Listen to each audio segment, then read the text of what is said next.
حدیث نمبر 5014۔ حضرت علی رضی اللہ عنہ بیان کرتے ہیں کہ غزوہ بدر کے مال غنیمت میں سے میرے حصے میں ایک اونٹنی آئی اور اس دن رسول کریم صلی اللہ علیہ وسلم نے مجھے خمس میں سے بھی ایک اونٹنی دی تھی۔ جب میں نے حضرت خاتون جنت کے ساتھ شب زفاف گزارنے کا ارادہ کیا اور بنو کنیکا کے ایک شخص سے وعدہ لیا کہ وہ میرے ساتھ چلے گا اور ہم ازخر گھاس لائیں گے، پھر میں وہ گھاس سوناروں پر بیج دوں گا اور اس آمدنی سے اپنی شادی کے ولیمے کی تیاری کروں گا۔ چنانچہ میں اپنی اونٹنیوں کے لیے سامان یعنی پالان، بوریاں اور رسیاں جمع کرنے لگا اور میری اونٹنیاں ایک انصاری کے حجرہ کے پاس بیٹھی ہوئی تھی۔ میں نے جو کچھ اکٹھا کرنا تھا اکٹھا کیا تو کیا دیکھتا ہوں کہ میری دونوں اونٹنیوں کے کوہان کاٹے گئے ہیں، ان کی کھوکیں کٹی ہوئی ہیں اور ان کی کلیجیاں نکلی ہوئی ہیں۔ میں نے یہ منظر دیکھا تو آنکھوں پر قابو نہ پا سکا۔ میں نے پوچھا یہ حرکت کس نے کی ہے؟ لوگوں نے کہا حضرت حمزہ بن عبد المطلب رضی اللہ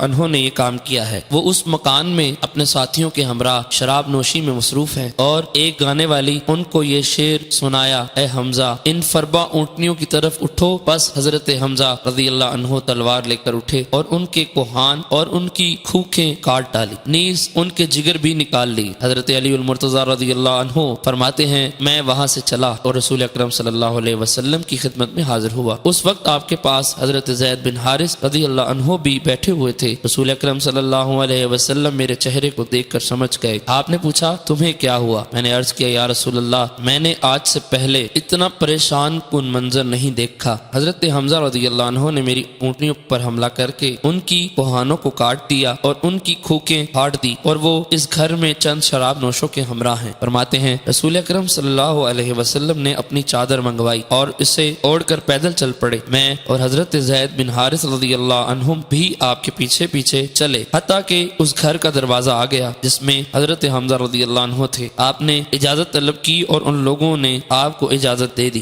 آپ نے دیکھا تو وہ لوگ شراب پیے ہوئے تھے۔ نبی اکرم صلی اللہ علیہ وسلم حضرت حمزہ رضی اللہ عنہ کو ان کے عمل پر ملامت کرنے لگے اور حضرت حمزہ رضی اللہ عنہ کی آنکھیں سرخ تھی۔ انہوں نے رسول اکرم صلی اللہ علیہ وسلم کی طرف دیکھا، پھر آپ کے گھٹنوں پر نظر ڈالی، پھر نظر اٹھا کر حضور علیہ الصلوۃ والسلام کی ناف مبارک کی طرف دیکھا، پھر مزید نظر اٹھائی اور آپ کے چہرے انور کی طرف دیکھا اور کہا تم لوگ میرے باپ کے غلام ہو۔ رسول اکرم صلی اللہ علیہ وسلم نے جان لیا کہ حضرت حمزہ رضی اللہ عنہ نشہ کی حالت مست ہیں۔ آپ الٹے پاؤں لوٹ گئے اور ہم بھی آپ کے ساتھ چلے آئے۔